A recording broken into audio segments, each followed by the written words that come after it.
मुख्यमंत्री देवेंद्र फडणवीस राज्याच्या राजकारणातून दिल्लीत मोठी जबाबदारी घेतील अशी अटकळ विरोधी पक्ष सातत्याने लावत आहे। तर दुसरीकडे मुख्यमंत्र्यांवरती खरंच दिल्लीत मोठी जबाबदारी दिली जाण्याची शक्यता आहे।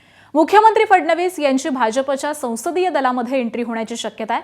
नव्या राष्ट्रीय कार्यकारिणीनंतर भाजपच्या संसदीय बोर्डात देखील मोठे बदल होतील अशी शक्यता आहे आणि त्यानुसार फडणवीस आता दिल्लीमध्ये संसदीय बोर्डावरती जातील अशी सूत्रांची माहिती आहे।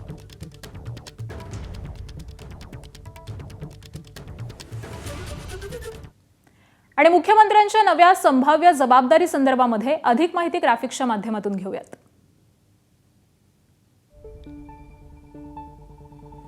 नितीन नवीन यांच्या अध्यक्षपदी नियुक्तीनंतर भाजपच्या राष्ट्रीय कार्यकारिणीमध्ये बदल झाले। तेव्हापासूनच संसदीय बोर्डात बदल होण्याची शक्यता निर्माण झाली। 3 निवडणुकात भाजपच्या 100 पेक्षा जास्त जागा निवडून आणल्यामुळे फडणवीसांचं केंद्रात वजन वाढलंय।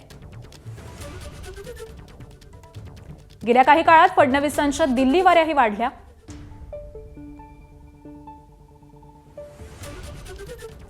याआधी केंद्रीय मंत्री नितीन गडकरी संसदीय बोर्डात होते।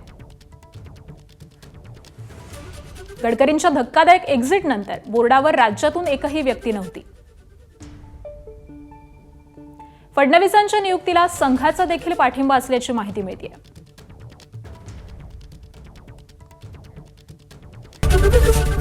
एबीपी माझा, उघडा डोळे बघा नीट।